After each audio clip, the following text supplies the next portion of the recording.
Welcome to the silent screams, where the quiet isn't peace. It's a warning. Every story you'll hear here is said to be true, whispered by those who lived to tell it, and by those who didn't. So turn off the lights, put on your headphones, and listen closely, because the things you're about to hear aren't just stories, they're the echoes of real nightmares. Pause. Faint sound of a distant scream, then whisper. This is the silent screams. The road to Pripyat was long, silent, and littered with ghosts of the past. Alexei's car rolled slowly through what was once a thriving town, now consumed by the wilderness. Nature had taken back everything. Ivy crawled up the walls of old apartment buildings. Birch trees split through cracked asphalt, and rusted signs swayed in the breeze, their letters too faded to read. The Geiger counter in his lap clicked softly, a rhythm of death disguised as static. It had been decades since the explosion at Reactor No, yet the air still carried that heavy metallic taste, invisible, poisonous, eternal. Alexei had come here to capture photographs for an exposé on forgotten disasters, but as the crumbling skyline of Pripyat came into view, he felt something tighten in his chest. It wasn't fear, not yet. It was the sense of walking into a memory that didn't want to be remembered. He parked near the rusted gate of an old amusement park, its Ferris wheel looming like a skeleton against the pale sky. The silence was suffocating, not peaceful, not empty, but listening. The moment he stepped out of the car, the Geiger counter spiked. Click, click, click, dash, click, dash, click, dosh. He lifted his camera, framing the Ferris wheel in his lens. Through the viewfinder, the city looked frozen, eerily beautiful, hauntingly still. But when he took the photo and checked the screen, he swore he saw something move in the distance, a faint blur, like a figure stepping behind one of the trees. Alexei blinked. The street was empty again. He shook off the unease and continued walking toward the heart of the city. Every window he passed seemed to watch him. Every gust of wind whispered something just below the threshold of hearing.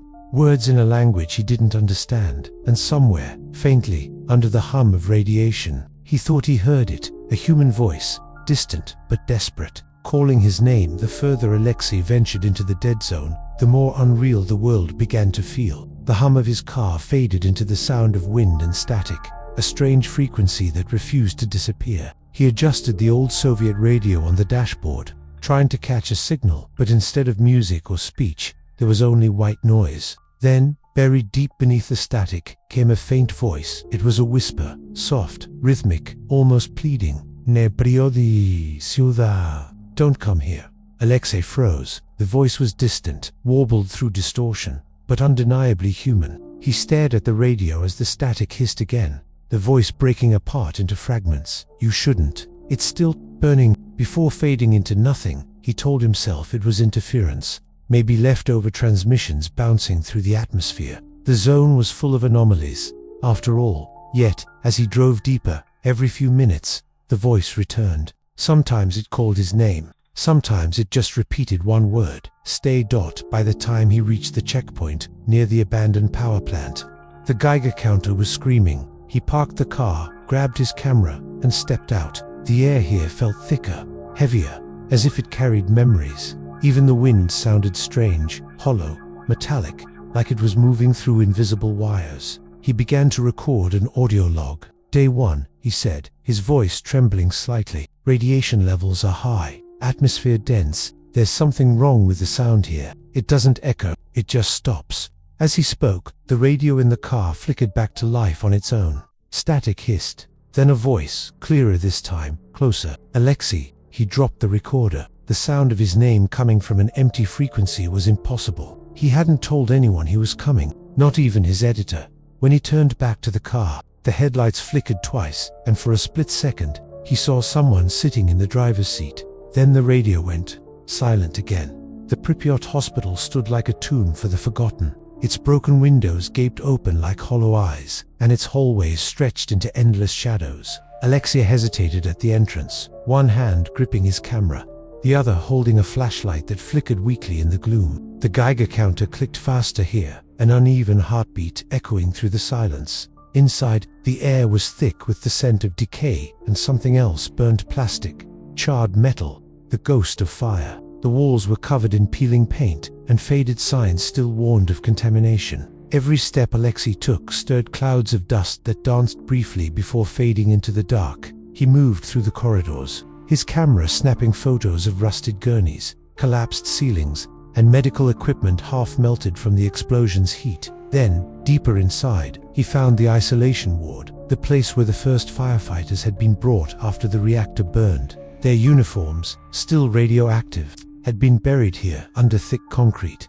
His flashlight trembled over a row of lockers, their doors hanging open like mouths mid-scream. The walls were marked by Smudge's handprints, darkened with something that looked too old to be blood, but too real to ignore. Then, from somewhere deep down the hallway, he heard it, a cough dot. It was faint at first, almost too soft to be real. Then another, and another. The echo bounced off the walls, coming closer. Human, wet, weak. "Hello?" Alexei called out, his voice cracking. "Is someone there?" No answer, only that cough, followed by the dragging sound of something moving slow, deliberate, like bare feet on the floor. He aimed his flashlight toward the sound, but the beam only revealed dust swirling in mid-air. He took a step forward, then another, his breath fogged in front of him despite the warm air, and then, through the viewfinder of his camera, he saw it, a figure standing at the end of the hall, barely visible, motionless dot. He lowered the camera. The hallway was empty. He raised it again. The figure was closer.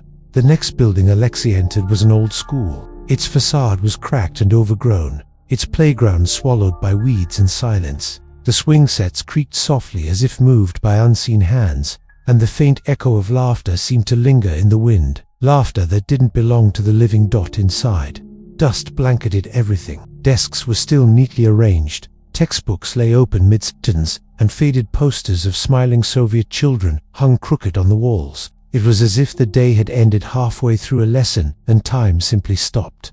Then he found the classroom dot. The door creaked as it opened, revealing rows of tiny chairs, each with a doll seated neatly upon it. Dozens of them, all facing the same direction, their plastic faces pale and cracked. Some had missing eyes, others had broken limbs. But what froze Alexei's breath was the cloth wrapped tightly around each doll's head, covering their eyes completely, like blindfolds. He stood there for a long moment, too afraid to move. The Geiger counter ticked softly, steady but nervous, like it, too, sensed something watching. He raised his camera and took a picture. The flash illuminated the room in a brief burst, and for that fraction of a second, he could have sworn the dolls' heads turned slightly toward him. He blinked hard. The room was still. Slowly, he stepped closer to the front desk, where a single doll sat apart from the others, its face uncovered. It had glass eyes that gleamed faintly in the dim light. Its lips were chipped, but curved into a frozen, unnatural smile. A child's name tag hung around its neck. Nadia. Alexei crouched and reached for it. The moment his fingers brushed the doll's cheek, the Geiger counter screamed, a sharp, violent crescendo. He dropped the doll, stumbling back. Then he heard a sound, a faint giggle, not mechanical, human. The cloths that covered the dolls' faces began to flutter, one by one, though no wind was blowing. Their heads shifted slightly, toward him, and for an instant, Alexei thought he heard whispers weaving through the static in the air, a soft, sing-song voice murmuring from all around him. "We stayed because they told us to wait." By the time Alexei stepped back into the open air, the sun had already begun to die behind the blackened trees. The city of Pripyat felt heavier now, as if the air itself carried weight. Even the wind had changed. It no longer rustled through leaves. It whispered. It spoke in broken tones that almost sounded like words. He walked toward the apartment blocks near Lenin Avenue, drawn by a distant metallic sound. The windows stared down at him like hundreds of blind eyes. He raised his camera, snapping photo after photo as he moved. The shutter echoed through the empty streets like a heartbeat. That's when he noticed it. Every image he took, every single one had a shape in the corner. At first, it looked like distortion, maybe dust or light refraction. But as he reviewed the photos, frame by frame, the blur became clearer, human-like, standing among the trees, watching. He tried to convince himself it was his reflection, or maybe an old statue. Yet when he took another photo seconds later, the shape had moved. Closer, a cold shiver ran through him. He turned in a slow circle, scanning the empty streets. Nothing, just wind, broken glass, and the faint buzz of radiation. Still, that feeling wouldn't leave, that instinct, primal and deep. that he was no longer alone. He started recording again, his voice tight and uncertain. Day 1. End of light. I think I'm being followed. There's. He stopped mid. His camera lens fogged for a split second, though the air was dry. Then, faintly, something brushed his shoulder. He spun around. No one. But the smell of burning filled the air, sharp and chemical, like scorched metal. Click, click, click. The Geiger counter went wild again. He lifted his camera and snapped a picture toward the noise. The flash illuminated the entrance of a building ahead, and for less than a heartbeat, he saw it. A figure standing inside the doorway, tall, thin, unmoving, face pale and blurred. Then it stepped back, vanishing into the dark. Alexei's breathing turned shallow. He backed away slowly, his eyes never leaving the doorway. But as he turned to leave, his camera beeped softly, auto-capture triggered. The photo appeared on the screen. The figure was no longer distant. It was standing right behind him. Night fell like a shroud over Pripyat. The last light of the sun faded into gray, leaving only the cold glow of the moon to illuminate the ruins. Alexei set up camp inside what had once been a cafe. Broken glass glittered across the floor like ice, and faded posters clung to the walls in ghostly fragments. He lit a small lantern, its flame trembling against the still air. For hours, he sat reviewing his photos. In almost every frame, the figure appeared, sometimes faint, sometimes close, but always watching. Its outline blurred and wavered, like it wasn't bound by the same reality. He zoomed in, trying to study its face, but the pixels distorted into noise, forming strange shapes that almost resembled screaming mouths. That's when he noticed the sound at first. It was barely there, a soft hum, like wind moving through wires. But then, as he listened, it shifted. The noise grew rhythmic, layered, and unmistakably human. Whispering, dozens of voices, overlapping, coming from the air itself. Alexei froze, holding his breath. The whispers grew louder, circling the room. They weren't words he could understand. They rose and fell like breathing, a language of pain and memory. The lantern flame flickered violently, throwing moving shadows across the walls. He turned on his recorder. There's something in the air, he whispered, trying to steady his voice. It's not wind. It's like the city is breathing. The whisper stopped instantly. The silence that followed was suffocating. Alexei could hear only his own heartbeat. He looked toward the window. Frost had formed on the inside of the glass, despite the heat of his lantern. And on that frost, something began to appear.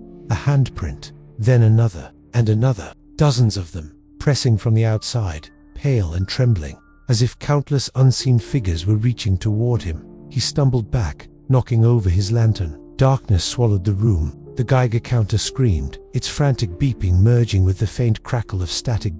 And through the chaos, one voice rose above the rest, clear, close, and whispering right into his ear. You shouldn't have come here, Alexei. He turned toward the sound. No one was there, only the empty air. Still whispering. Alexei could see the outline of Reactor No. For long before he reached it, the massive sarcophagus of steel and concrete rose like a tomb against the moonlit sky. The air around it shimmered faintly, not with heat, but something else. Like the air itself was sick. Every breath he took tasted metallic, dry, and wrong. His Geiger counter howled. The reading was beyond danger, but he didn't care anymore. He had to see it, the heart of the silence. His camera hung from his neck, its battery almost dead. The lens cracked from the cold. The ground was scattered with twisted steel beams and melted signs. Warning, danger, high radiation. They looked like relics of an ancient war. When he crossed the perimeter fence, the wind died completely. The only sound left was the faint electric hum of the world holding its breath. He stepped into the ruins of a control building nearby. Paperwork still lay on the floor, logbooks frozen in time, pages burnt around the edges. He raised his flashlight, and for a brief moment, he thought he saw movement through the broken glass above the reactor's entrance. Shadows, dozens of them, pacing slowly in the moonlight. He whispered to himself, it's just memory, just ghosts. But then, his camera came to life on its own. The screen flickered, showing static. Within the interference, human silhouettes began to appear. Men in firefighter uniforms, faces burned and blurred, standing side by side. They weren't looking at him. They were looking toward the reactor, their mouths moving silently. Alexei raised his recorder, trembling. Who are you? He whispered. The reply came not from the air but from inside his headphones. a burst of static, then a voice. Still here, the figures turned their heads toward him in unison. One of them stepped forward, skin cracked, eyes hollow, a faint glow leaking from the burns across his face. And then Alexei understood. These weren't ghosts. They were echoes, fragments of the moment the world ended. The screams that never escaped, trapped in the radiation forever. The silhouettes opened their mouths wide, and in that instant, the silence exploded. A soundless scream tore through the air, shaking the ground, freezing his lungs. His flashlight shattered. The world turned white. The last thing Alexei saw was his own reflection in the cracked glass, and behind it, 1,000 faces screaming with him, though no sound would ever come out. 3 days later, a group of border inspectors found Alexei's car parked just outside the checkpoint. The engine was cold, the doors unlocked, and a thin layer of dust had already begun to settle on the hood. Inside, his camera rested on the passenger seat, lens cracked, memory card still inside. On the dashboard sat a small voice recorder, its red light blinking steadily. It had been running for nearly 12 hours. They played the recording on #site. At first it was uneventful. Footsteps, the rustle of equipment, Alexei's quiet breathing. Occasionally, the Geiger counter clicked faintly in the background. Then came static, long stretches of it, but beneath the hiss, there were patterns, faint distortions that almost sounded like human voices, whispering just beyond comprehension. An inspector leaned closer to the speaker. The volume was low, but the rhythm of the sound felt deliberate. It wasn't random noise. It was as if the static itself was trying to form words. Then, a sudden gasp. Alexei's voice. "God, they're everywhere," he whispered. "I can see them." Another burst of static followed, loud, violent, like the recorder had been dropped. Then came something else, a sound no one could explain. At first, it resembled wind, distant, hollow. But the longer they listened, the clearer it became. It wasn't wind, it was breathing. Dozens of overlapping breaths, shallow and panicked, followed by faint laughter, children's laughter, distorted and echoing like it came through water. The inspectors exchanged glances. One of them reached to stop the playback, but before he could, a new voice came through. Calm, clear, close. "You shouldn't have come here." The room went still. The voice wasn't Alexius. It was colder, heavier, and it seemed to echo from inside the speakers themselves. The inspectors rewound the recording several times, but the voice remained the same words, the same tone, as if speaking directly to whoever listened. When they finally removed the batteries, the recorder clicked once, and played one final sound on its own. A single, piercing scream, distant, echoing, that ended in a sharp burst of static. They never recovered.